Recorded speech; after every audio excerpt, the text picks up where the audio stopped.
Salmo 39, versículos 4 e 5. Acompanhe comigo, diz o seguinte: Dai-me a conhecer, Senhor, o meu fim, e qual é a medida dos meus dias, para que eu sinta o quanto eu sou frágil. Eis que fizeste os meus dias como alguns palmos, e o tempo da minha vida é como nada diante de ti. Salmo 90, versículo 12. Ensina-nos a contar os nossos dias, para que alcancemos um coração sábio. Vamos repetir esse mais curto juntos? Diga comigo: ensina-nos a contar os nossos dias, para que alcancemos um coração sábio. Revo Church, eu gostaria de falar contigo nessa noite sobre uma palavra pequena, mas extremamente poderosa, que é a palavra tempo. Você pode dizer comigo? Diga tempo. Há duas coisas, queridos, que Deus, Ele deu para mim e para você aqui nessa terra. Ele deu para que você administre da maneira que você achar melhor, da maneira que você desejar. E a primeira dessas coisas é o livre-arbítrio. Diga comigo, livre-arbítrio. Livre-arbítrio é a oportunidade que Deus Ele dá para mim e para você de fazermos as nossas próprias escolhas, de tomarmos as nossas próprias decisões. Se você for a um dicionário, né? Se você é o tempo do dicionário, quem aí é do tempo do dicionário? Eita, estamos aqui revelando nossa idade. Hoje em dia só joga lá no Google, né? Tão rápido, mas na minha época de colégio, se você não sabia o significado de uma palavra, você tinha que olhar num livro grosso desse jeito aqui e procurar a palavra lá. Se você for ao dicionário então, ou ao Google, e procurar a palavra livre-arbítrio, você vai encontrar o seguinte: livre-arbítrio é a possibilidade de decidir e de escolher em função da sua própria vontade. Então, queridos, o livre-arbítrio é algo que Deus Ele dá para você escolher o que você faz com o seu tempo. E a segunda coisa que Deus Ele nos dá nessa terra é justamente o nosso tempo. Livre-arbítrio e tempo. Essas duas coisas Deus Ele deu para você e elas estão ligadas. Você escolhe, você consegue ver aqui o seu livre-arbítrio? O seu poder de decisão? Você escolhe como que você utiliza o seu tempo aqui na Terra. E isso é tão profundo, queridos, que algumas vezes, até mesmo a forma que você escolhe usar o seu livre-arbítrio vai determinar a quantidade de tempo que você terá aqui nessa Terra. Sim ou não? Sim. Sim.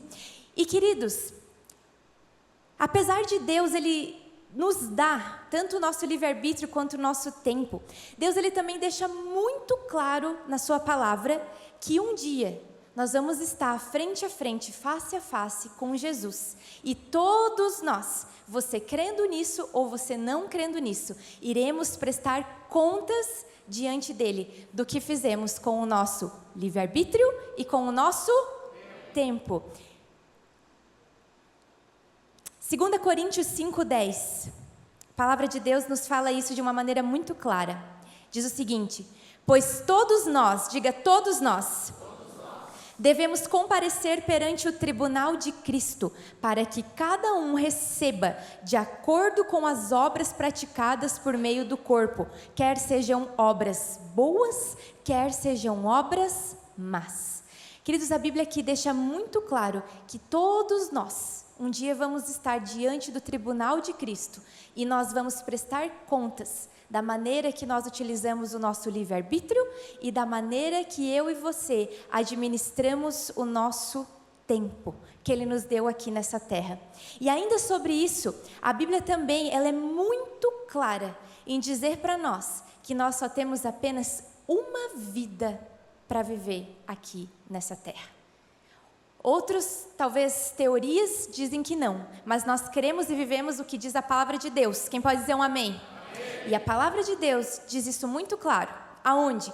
Hebreus 9, 27. Olha só. Da mesma forma como o homem está destinado a morrer uma só vez e depois disso enfrentar o juízo. Se nós só enfrentaremos a morte uma só vez, É porque nós temos uma só vida. Eu e você, queridos, Deus, Ele nos deu uma vida. E dito isso, eu creio que nessa noite o Espírito Santo ele está neste lugar. E Ele deseja ensinar a mim e a você a administrar o nosso tempo com sabedoria.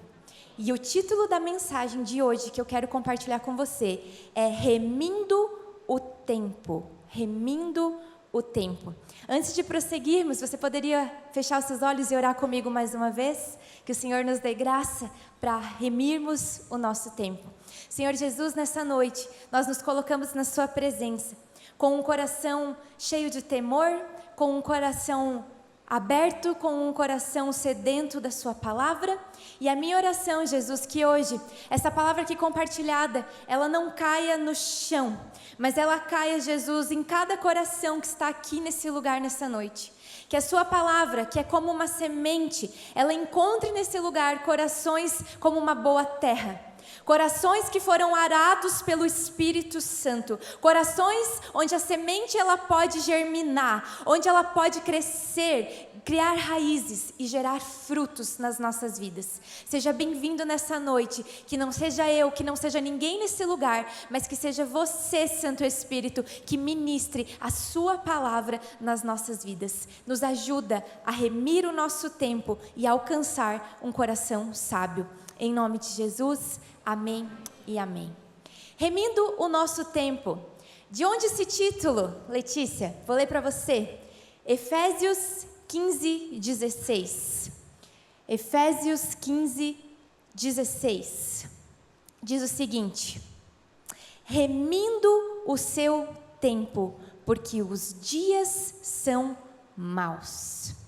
Remir o tempo, querido, o que significa você remir o seu tempo? Remir o tempo é você ter um controle de como que você utiliza o seu tempo. Remir o tempo significa você usar o tempo que Deus ele te deu de uma maneira sábia. E uma coisa, queridos, que os sábios fazem é administrar o seu tempo de uma maneira correta, sim ou não? Pessoas sábias aprenderam que o seu tempo é a coisa mais valiosa que eles têm nessa vida. E pessoas sabem o quanto o tempo é precioso e que se existe uma coisa, queridos, que não volta mais na nossa vida, é o nosso tempo. Você pode, ao longo da sua vida, perder e recuperar muitas coisas. Por exemplo, eu posso perder dinheiro e ainda assim conseguir recuperar o meu dinheiro. Faz sentido? Outro exemplo, eu posso perder bens materiais e ainda assim, com esforço, conseguir recuperar os meus bens materiais. Eu posso, talvez, em algum determinado momento da minha vida, perder a esperança, mas eu posso também recuperar a minha esperança, principalmente se eu caminhar com Jesus. Quem pode dizer um amém? Eu posso, em algum momento, perder o meu preparo físico, não que eu tenha muito, mas se eu me esforçar, eu consigo recuperar o meu preparo físico. Posso, quem sabe, perder a minha motivação em algum momento da minha trajetória, mas se eu buscar o Senhor, eu consigo recuperar também a minha motivação. Mas nessa terra, queridos, existe uma coisa, que por mais que você se esforce, por mais que você busque, por mais que você seja bem-sucedido, uma coisa que você não consegue recuperar é o seu tempo. Por exemplo, hoje é dia 1º de dezembro de 2024. Primeiro dia do mês de dezembro do ano de 2024. Ninguém aqui nesse auditório será capaz de viver outra vez o dia 1º de dezembro de 2024. Já parou para pensar nisso? Isso causa em você temor ou isso causa em você medo? São coisas diferentes. Quando estamos remindo o nosso tempo, nós vamos ter temor com isso e vamos administrá-lo de uma maneira sábia. Mas se não estivermos, queridos, administrando o nosso tempo de acordo com a vontade de Deus, provavelmente isso vai gerar um certo desconforto no nosso coração. Talvez você está aqui sentado e você já sentiu, eita, devia ter ido embora. Já estou sentindo desconfortável. Hoje eu creio, queridos, que o Espírito Santo ele quer ensinar você a remir o seu tempo. Hoje, Deus ele está nesse lugar e Ele deseja nos ensinar a contar os nossos dias. Nós já lemos esse versículo, Salmo 90, 12. Quero ler de novo para você. Ensina-nos a contar os nossos dias, para que alcancemos um coração sábio. Alguém sabe quem escreveu isso? Ninguém? Quem? Não foi Davi. Esse salmo foi escrito por Moisés. Se você pegar a sua Bíblia e ler lá, vai estar escrito por Moisés. Moisés que era Moisés, um homem que viveu coisas extraordinárias no Senhor, um homem extremamente usado por Deus. Ele fez essa oração: Senhor, ensina-me a contar os meus dias, para que eu alcance um coração sábio. E se você quer, queridos, viver uma vida sábia, você precisa aprender a administrar bem o seu tempo.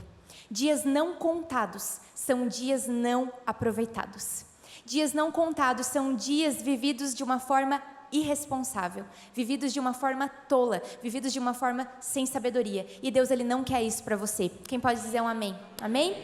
E dito isso, nessa noite, eu gostaria de compartilhar com você 8 coisas que fazem com que nós não vivamos como quem está contando os seus dias. 8 coisas que fazem com que a gente gaste o nosso tempo de uma maneira sem sabedoria, de uma maneira sem responsabilidade. E eu creio que o Senhor, Ele deseja nos mostrar isso hoje. E que se você identificar que algum desses pontos você está gastando os seus dias de uma maneira irresponsável, a partir de hoje você vai sair daqui decidido: Deus, eu não vou mais desperdiçar tempo, mas eu vou remir o meu tempo de uma maneira sábia. Quem está pronto? Amém? Vamos lá então.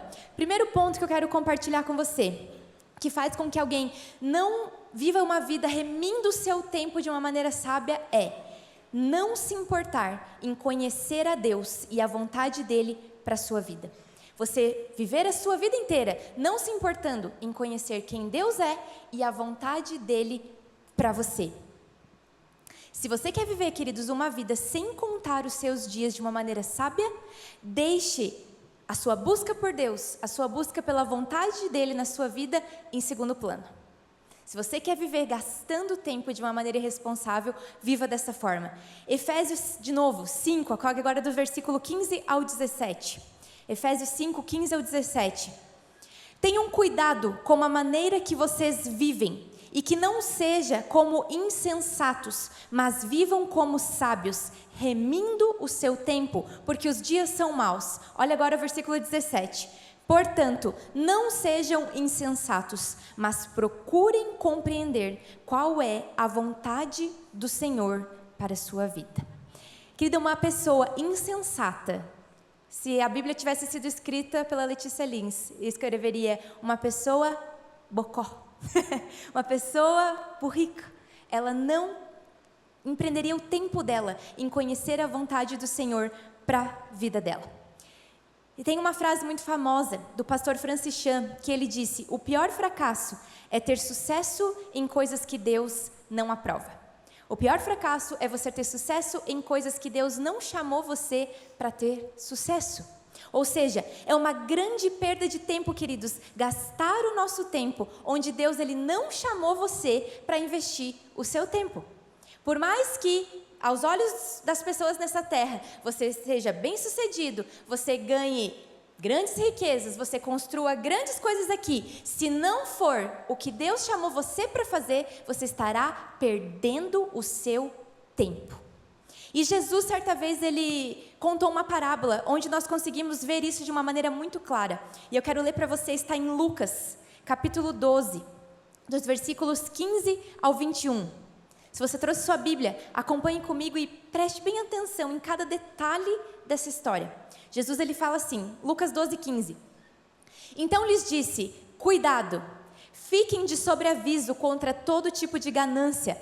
A vida de um homem não consiste na quantidade dos seus bens.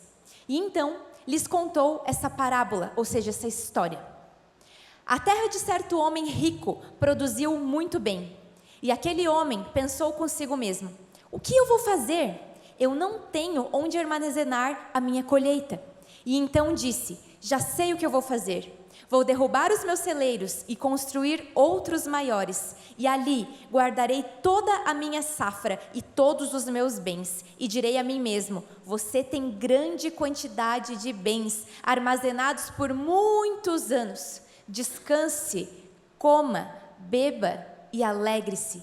Contudo, Deus lhe disse: insensato, nesta noite a sua vida lhe será exigida. E então quem ficará com o que você ajuntou? E assim acontece com quem guarda para si riquezas, mas não é rico para com Deus. Uau!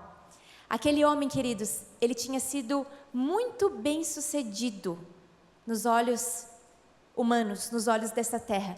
Mas aos olhos de Deus, Deus chega para ele e chama ele de insensato. Você correu atrás de muitas coisas nessa terra, mas você não se preocupou em me conhecer e conhecer a minha vontade para a sua vida. Queridos, nenhum dinheiro nesse mundo, nenhum sucesso, nada que você pode alcançar, vale a pena se você perder a vontade de Deus para a sua vida. E não me entenda errado, eu não estou pregando aqui contra a prosperidade, contra a riqueza, contra você ser bem-sucedido, muito pelo contrário, Deus ele deseja que os seus filhos sejam bem-sucedidos, amém? A Bíblia fala que os filhos de Deus comerão o melhor dessa terra. Eu não estou pregando contra isso. O que eu estou pregando, queridos, é contra uma vida que nós passamos a vida inteira, todos os nossos anos aqui na terra, correndo atrás de coisas da nossa própria vontade e nos esquecemos de perguntar a Deus: Deus, qual é a sua vontade? O que o Senhor quer que eu faça com o tempo que o Senhor me deu nessa terra? Quem pode dizer um amém? Amém? Uma oração, queridos, que deveria estar constantemente nos meus lábios e nos seus é essa: Senhor, conduz a minha vida de acordo com a sua vontade. Como Moisés orou: ensina-me a contar os meus dias, para que eu alcance um coração sábio. Amém? Se ao contrário disso, você quiser remir bem o seu tempo e administrá-lo de uma maneira sábia, ore todos os dias: Deus, me ajude a viver e a conhecer quem Tu és e a vontade do Senhor para a minha vida. Quem está comigo? Amém. Segundo ponto, se você quiser viver a sua vida de uma forma irresponsável, sem remir o tempo, não busque crescer em conhecimento da palavra de Deus. Não busque crescer em conhecimento da palavra de Deus. Oséias 4:6 nos fala: o meu povo foi destruído por falta de conhecimento. Em outras versões fala: o meu povo, ele perece por falta de conhecimento. Queridos, não buscar conhecer a palavra de Deus é viver uma vida perdendo tempo. Se você quer ganhar tempo, conheça a palavra de Deus. Tem pessoas que falam: eu não tenho tempo na minha semana para gastar algumas horas lendo a Bíblia, conhecendo o que Deus diz. Deixa eu falar algo com todo carinho: você está, na verdade, perdendo tempo. Se você passa tempo com a palavra, você está adquirindo um coração sábio. Amém. Se você, não fique triste comigo se você se identificar com isso, mas se alguém chegar para você e perguntar para você a seguinte questão: qual foi o livro da Bíblia que você leu na última semana? E se você não saber responder, queridos, deixa eu te falar com todo carinho, você não está remindo bem o seu tempo. Nós precisamos ter contato com a palavra de Deus. E quando eu falo conhecer a palavra de Deus, eu não estou falando de você conhecer a palavra de uma maneira superficial, de você só vir à igreja aos domingos. É muito especial estar aqui. Quem ama a sua família na fé? Amém? Quem a cada dia aqui, Deus ele alimenta você com a sua palavra através dos pregadores aqui? Amém? Mas, queridos, eu não estou falando disso. Eu estou falando de você mesmo buscar o seu próprio alimento. Um bebezinho. Tem alguém aí que tem bebê de colo? Ninguém? Uau! Ah, temos aqui um casal atrás. Um bebezinho de colo. Um bebê de colo é alguém que, se você não ir lá e colocar o alimento na boca dele, ele não saberá se alimentar. Mas à medida que você vai crescendo, você começa a se alimentar por conta própria. Sim ou não? Sim. Espiritualmente, muitos de nós queremos continuar vivendo a vida como um bebê espiritual. Me alimente, me alimente, me alimente. Mas nós por nós mesmos não vamos lá e não, eu quero aprender a me alimentar. Eu quero aprender a conhecer a palavra, eu quero estudar a palavra. Então, quando eu digo, queridos, quando uma pessoa, ela conhece a palavra, eu estou falando de alguém que ela se alimenta diariamente, alguém que busca com diligência. Eu estou falando de alguém que quando vira um pensamento do inimigo na sua vida, um pensamento mentiroso, dizendo que você não é amado, que você não é capaz, que você é um fracasso, essa pessoa imediatamente ela sabe tirar a espada dela, que é a palavra de Deus, e ela corta esses pensamentos. É uma pessoa que ela faz como Jesus quando foi tentado no deserto. Jesus, quando Satanás vinha contra ele, o que ele declarava? Satanás, está... Gente, está escrito. Alguém salvou aqui, aleluia. Pessoal, precisamos conhecer a palavra de Deus. Como iremos conhecer a vontade dele se não conhecemos a sua palavra? Nós precisamos ser conhecedores dela, e muito mais do que conhecedores, nós precisamos ser praticantes. Se quisermos remir bem o tempo, precisamos ser conhecedores e praticantes da palavra. Em Mateus 7, 24 ao 27, tem uma história muito conhecida sobre as casas construídas sobre a areia e sobre a rocha. Eu quero ler para você. Mateus 7, 24. Jesus ele está ensinando sobre aquele que conhece a palavra e a pratica. E ele diz assim: portanto, quem ouve as minhas palavras e as pratica é como um homem prudente que construiu a sua casa sobre a rocha.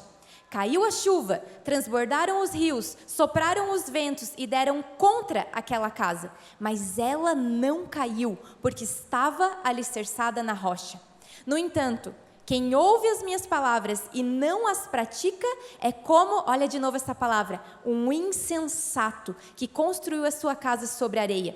Caiu a chuva, transbordaram os rios, sopraram os ventos e deram contra aquela casa. E ela caiu, e foi grande a sua ruína. Queridos, duas pessoas, aquelas duas pessoas, elas tiveram o mesmo trabalho para construir a casa. Ou seja, quando eu falo construir a casa, é edificar a sua vida, é usar o seu tempo. Elas tiveram o mesmo trabalho para isso.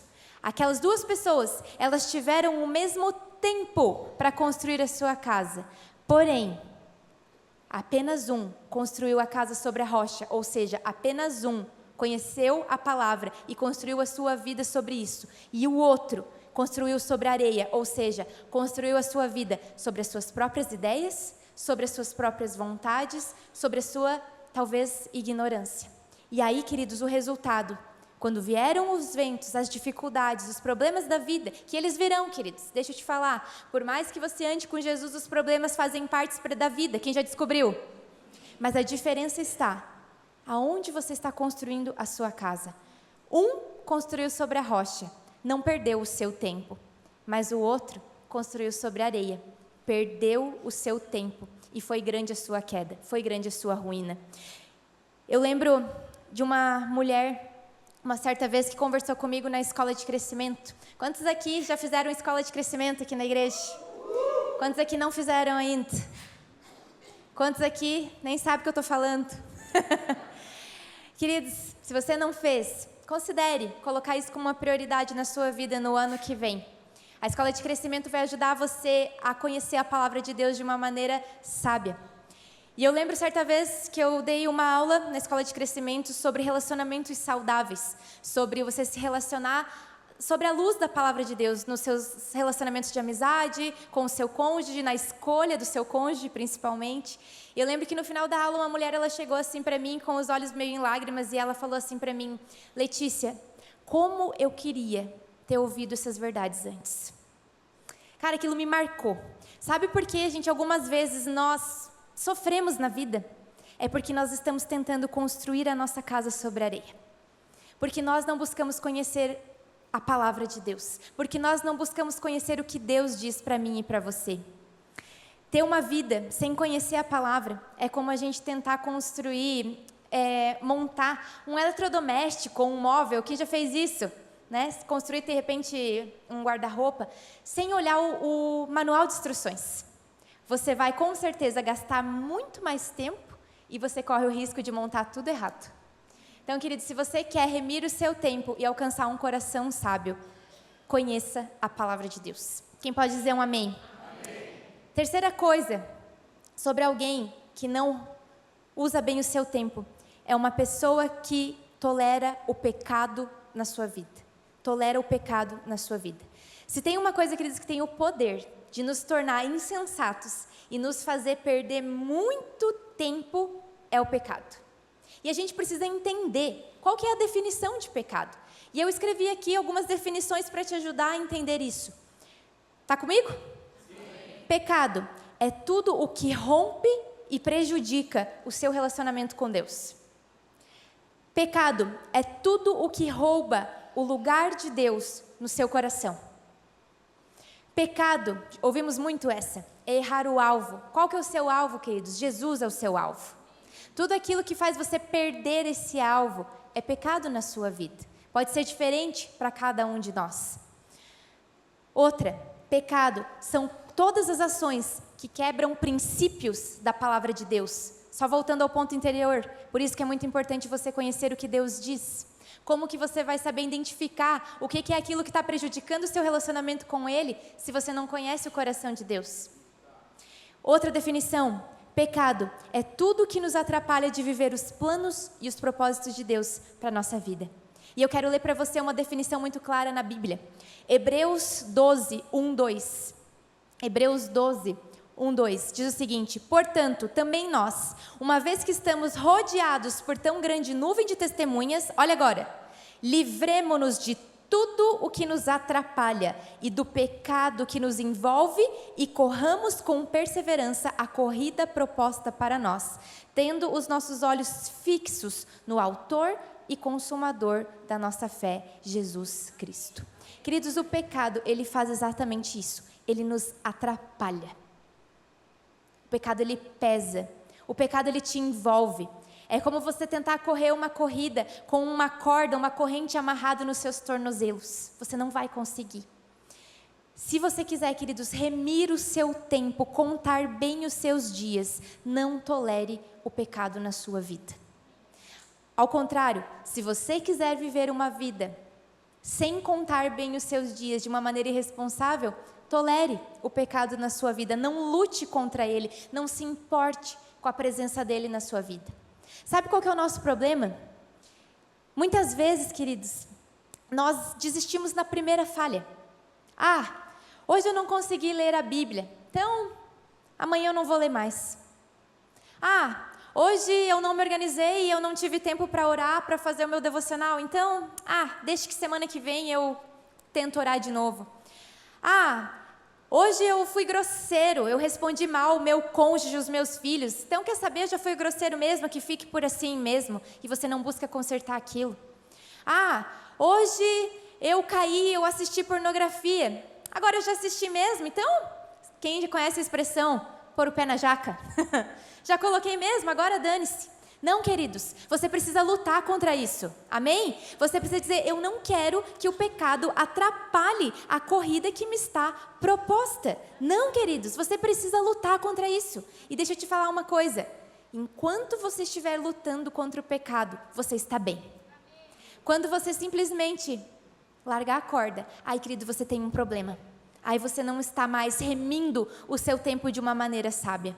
Se hoje de repente você está aqui e você sente, eu tenho lutado contra um pecado na minha vida, lembre, você tem o Espírito Santo de Deus. Amém. Não existe nada que Ele não possa quebrar e libertar você. Se talvez você está aqui hoje e você sente uma condenação no seu coração sobre isso, lembre-se também, você tem um advogado nos céus, que ora por você, que intercede por você, que limpa você e te ajuda nas suas fraquezas. Então, querido, se você quer alcançar um coração sábio como Moisés orou, lute contra o pecado. Não deixe que ele seja algo constante na sua vida. Quem pode dizer um amém? Amém. Quarta coisa, outra coisa que nos faz perder muito tempo, é a comparação. Diga comigo, comparação. Cada vez que você se compara com alguém de uma maneira destrutiva, de uma maneira negativa, você está perdendo tempo. Sempre que você fica olhando para o que o outro tem, para o que Deus está fazendo na vida do outro, você perde tempo de olhar o que Deus está colocando na sua e fazendo na sua vida. Já viu aquele negócio? A grama do vizinho Os ditados vocês sabem, né? Às vezes a gente perde tempo. A grama do vizinho está verde. Ok, mas o que você está fazendo para regar e fazer a sua grama verde? O que você está fazendo para que Deus possa colocar mais coisas na sua vida? Como que você está remindo o seu tempo para que você alcance um coração sábio? Cada vez que você se compara, você deixa de olhar o que Deus está fazendo na sua vida. Gideão foi um homem muito usado por Deus, só para te colocar dentro da história, caso você não conheça. Gideão, ele fazia parte do povo de Deus e o povo de Israel estava sofrendo nas mãos de um povo inimigo chamado os Medianitas. E certa vez Deus ele chega para Gideão e fala: é você que eu escolho para libertar o meu povo das mãos do inimigo.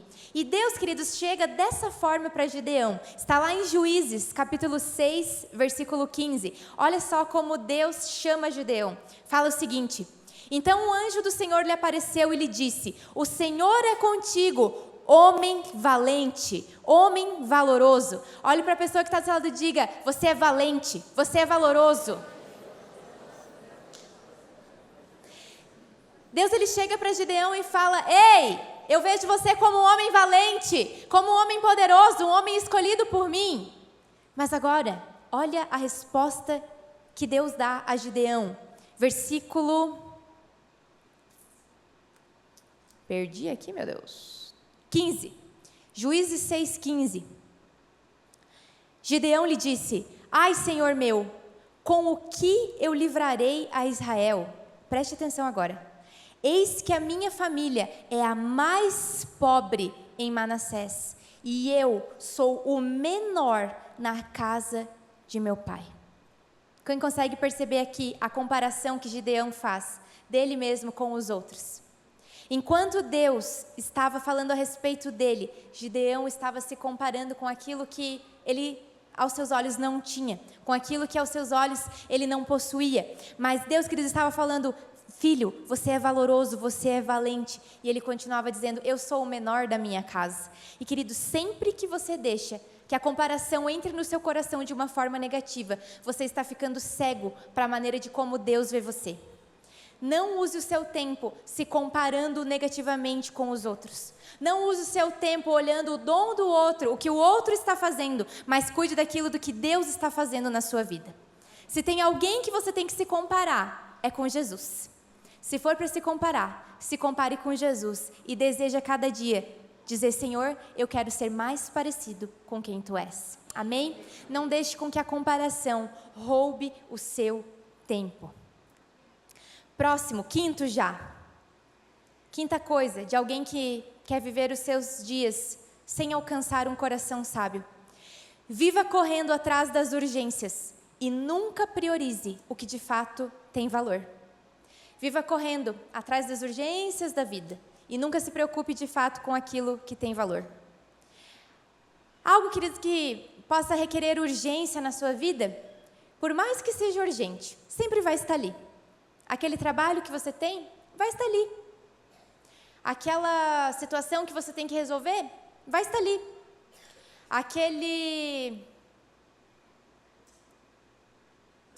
Aquela coisa que você tem para consertar na sua casa, vai estar ali. E eu não estou falando para você que não é para você se preocupar com as coisas e viver a vida irresponsavelmente de qualquer jeito. Mas o que eu estou falando para você é que tem muitas pessoas que elas vivem a vida inteira delas, correndo atrás daquilo que é urgente. Eu preciso fazer isso, eu preciso fazer aquilo, eu preciso cumprir esse prazo, eu preciso ganhar mais dinheiro, eu preciso responder aquele e-mail, eu preciso fazer aquela ligação, e se esquece do que realmente tem valor na sua vida. Se você tem família, queridos, não inverta as prioridades. Não deixe com que as coisas dessa terra, por mais que sejam importantes, sejam mais importantes do que a maior riqueza que Deus te deu, que é a sua família. Você que é casado, não deixe com que o seu relacionamento com seu cônjuge, com seu esposo, sua esposa, torne-se algo sem valor na sua vida. O casamento é uma das coisas que Deus mais valoriza nessa terra. Valorize aquilo que Deus valoriza. Você tem seus filhos, não deixe com que a vida inteira deles passe e você não conheceu o coração deles. Não deixe, queridos, que você não passe tempo com eles e ensine a eles aquilo que é valoroso, a palavra de Deus, porque eu garanto para você, o mundo lá fora vai ensinar coisas ruins para eles. O mais importante, Não viva a sua vida inteira correndo atrás de urgências e deixe o seu relacionamento com Deus em segundo plano. Não seja uma pessoa que vive correndo atrás de coisas que talvez não tenham tanto valor assim e negligencie aquilo que realmente tem valor. Salomão, se você já leu Eclesiastes, você vai ver que Salomão ele é um pouquinho mal-humorado a escrever Eclesiastes. E talvez no dia menos mal-humorado dele, ele escreveu o seguinte, Eclesiastes 2:11. Entretanto, quando avaliei tudo o que as minhas mãos haviam feito e o trabalho que eu tanto me esforçara para realizar, eu vi que tudo era inútil. É como correr atrás do vento. Não há nenhum proveito no que se faz debaixo do sol. Ou seja, querido, não troque o que de fato tem valor por coisas que um dia vão passar. Não troque o seu tempo por coisas que não valem a pena. Quem pode dizer um amém? Amém? Sexto ponto, de alguém que deseja viver uma vida sem remir o seu tempo. Viva uma vida preso ao passado e à amargura. Viva uma vida preso ao passado e à amargura. Um grande ladrão do seu tempo é você viver uma vida cheia de ódio, uma vida amargurada, uma vida sem perdoar. Viver preso, querido, a um evento que te feriu no seu passado, impede você de viver a graça que Deus tem para o seu futuro. Eu vou repetir isso. Você viver preso a um evento que feriu no seu passado, impede você de conhecer a graça de algo que Deus tem para o seu futuro. Olhe o que a Bíblia fala sobre a amargura. Hebreus 12:15. Cuidem, se tem que cuidar, é porque é importante. Cuidem, que ninguém se exclua da graça de Deus e que nenhuma raiz de amargura brote e cause perturbação, contaminando a muitos. Se você quer perder o tempo que Deus te deu, escolha viver uma vida amargurado.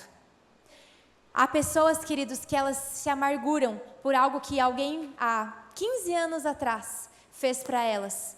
Algo que a frustrou, algo que a machucou. E eu não estou aqui, queridos, pregando, menosprezando o que você sentiu, os seus sentimentos e como aquilo fez você se sentir. Mas o que eu estou dizendo para você é, se você deixar com que isso defina a sua vida, você chegará nos seus últimos dias, você vai olhar para trás e você vai dizer, eu desperdicei o meu tempo. Amargurado, ofendido, eu deixei com que a amargura me excluísse da graça de Deus e o pior, ainda contaminasse todas as pessoas ao meu redor e eu perdi tempo. Não vale a pena, queridos, você perder aquilo que Deus tem para a sua vida por causa de algo que alguém fez para você ou deixou de fazer para você. Escolha, querido, o caminho do perdão, se você quiser alcançar um coração sábio e remir bem o seu tempo.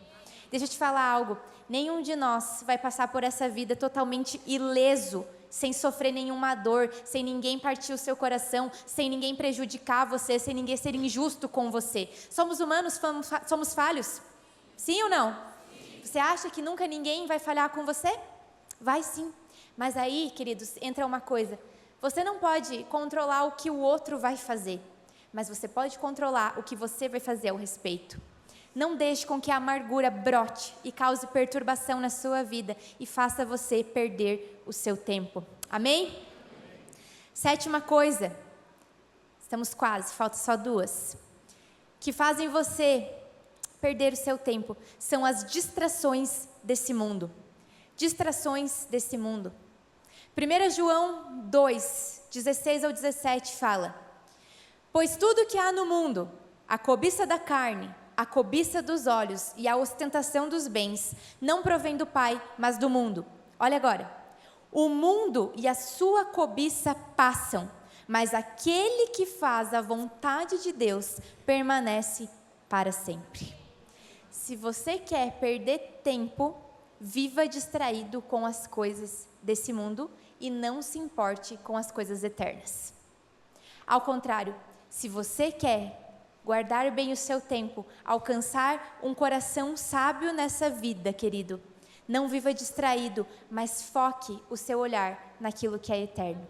A palavra de Deus fala que nós devemos pensar nas coisas que estão no alto, Tudo aquilo que é puro, aquilo que é justo, aquilo que tem uma boa fama, se há algum valor, nisso você deve pensar. Salmos 39:5 também fala o seguinte: deste aos meus dias o comprimento de um palmo, e a duração da minha vida é nada diante de ti. De fato, o homem não passa de um sopro. Queridos, a nossa vida nessa terra, ela não passa de um sopro. E às vezes nós vivemos como se nós fôssemos eternos. Como se nós não fôssemos envelhecer. Como se nós não fôssemos chegar um dia que talvez o nosso vigor já não seja mais o mesmo. E eu quero perguntar para você, você quer chegar lá no fim da sua vida e perceber que viveu distraído e perdeu as coisas que Deus ele queria fazer em você e através de você? Ou você quer de fato dizer, Deus, que o meu coração esteja nas coisas do alto? Não que você vai viver aquém, vai ser um ET e não vai se preocupar com as coisas dessa terra. Mas você vai dizer, os meus pensamentos, eles estarão em primeiro lugar nas coisas que são do alto. Se você quer remir bem o seu tempo, se importe com aquilo que é eterno em primeiro lugar. E a última coisa de alguém que quer viver a sua vida sem se preocupar com o seu tempo é viver uma vida como se Jesus não fosse voltar. É viver uma vida como se Jesus não fosse retornar.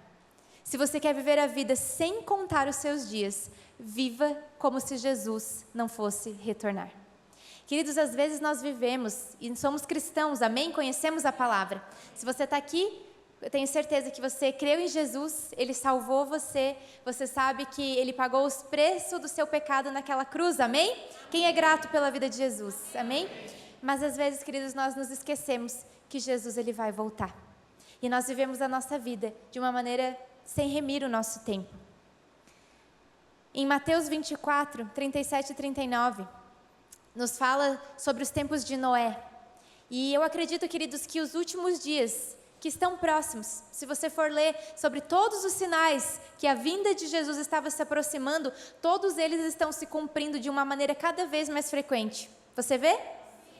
Guerras, fome, o ódio crescendo, perseguição aos cristãos, tudo se intensificando cada vez mais. São os sinais que Jesus está na esquininha.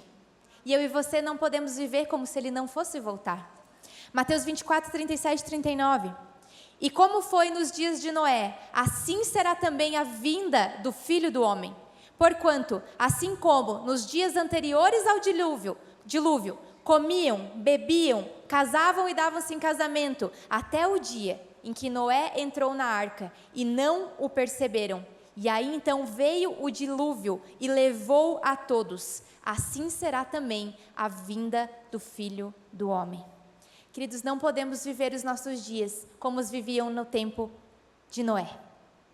Aqui ele está citando coisas muito boas.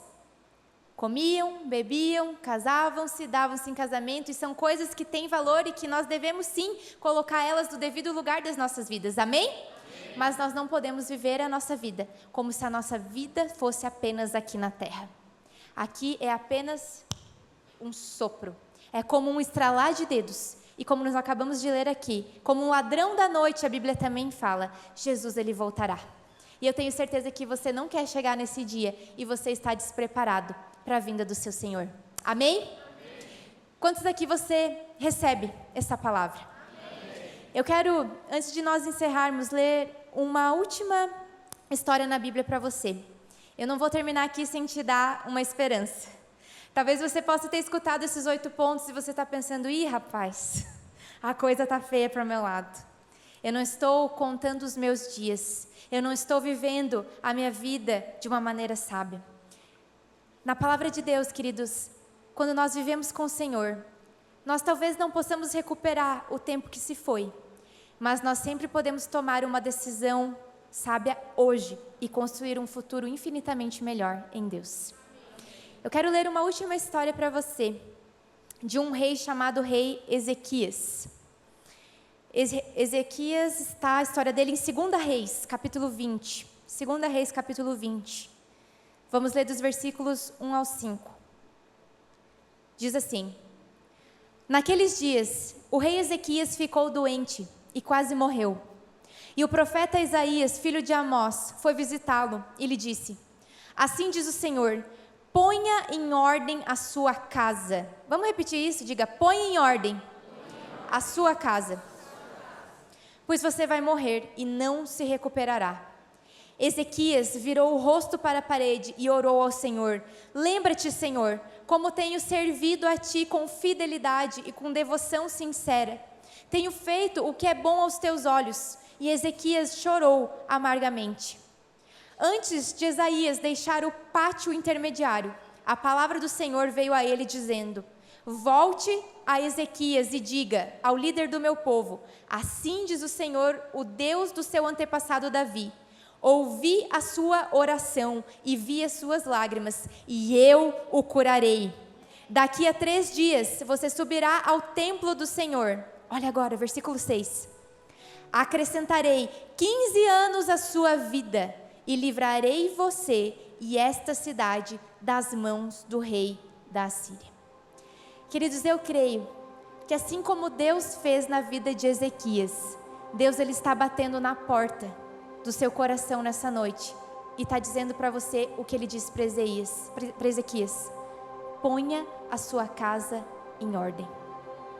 Da mesma forma que Deus foi lá e disse: Ezequias, o que você está fazendo com os seus dias? Você está os perdendo? Ponha em ordem a sua casa. A Bíblia nos conta, queridos, que Ezequias ele foi um homem temente a Deus. Mas talvez em algum momento ele parou de remir os seus dias. Talvez de praticar aquilo que falamos hoje. E aí então Deus ele fala para ele: ponha em ordem a sua casa. E Ezequias clamou ao Senhor: não, Senhor, lembra-te que eu servi a Ti, que eu fui fiel ao Senhor. E Deus, queridos, ouve a oração dele. Quem sabe que Deus ele ouve a sua oração nesse lugar? Que Deus, o mesmo Deus de Ezequias, é o Deus que ouve o seu clamor e a sua oração. E Deus ele fala: eu acrescentarei 15 anos à sua vida e livrarei você. Queridos, hoje Deus ele está dizendo: é tempo de você colocar a sua casa em ordem. É tempo de você começar a contar os seus dias, para que você alcance um coração sábio. Todos nós aqui temos algo em comum. Quem já viu uma ampulheta? Deixa eu colocar aqui de uma maneira que você enxergue. Todos nós aqui, nós temos uma coisa em comum. Independente do que você faça, de qual é o seu trabalho, de o que você já fez ou deixou de fazer na sua vida, todos nós temos uma coisa em comum. Nós temos o mesmo tempo. O mesmo hoje, 1º de dezembro de 2024, que eu tenho, é o mesmo 1º de dezembro de 2024 que você tem. E todos nós aqui, o nosso tempo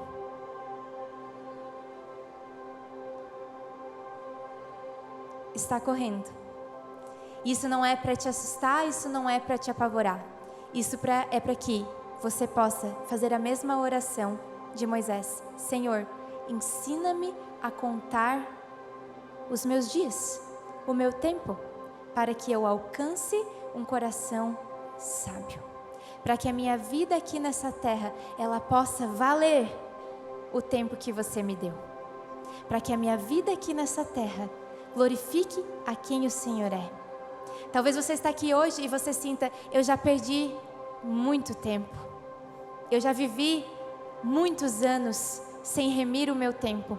Deixa eu declarar para você, queridos: o seu passado pode ter sido manchado, mas o seu futuro está intacto.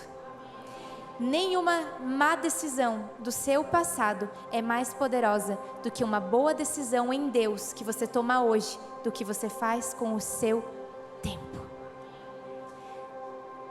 Ainda é tempo de fazer boas escolhas. Ainda há tempo de você deixar Jesus transformar o seu coração. Ainda é tempo de você voltar para Jesus, se você tem vivido longe dele. Ainda há tempo para arrependimento. E ainda há tempo de darmos valor para aquilo que realmente tem valor. Se você nessa noite está aqui e você sente no seu coração que o Senhor está, assim como Ezequias, dizendo: filho, eu estou chamando a sua atenção para que você coloque a sua casa em ordem. Quando eu falo casa, não estou falando de uma casa natural, estou falando da sua vida, de como você está gastando o seu tempo. Eu creio que hoje o Senhor está dizendo: eu estou chamando a sua atenção, porque eu quero que você alcance um coração sábio e você ainda viva os melhores dias que eu planejei para você. Se você crê nisso, se você recebe essa palavra, fica de pé comigo onde você está.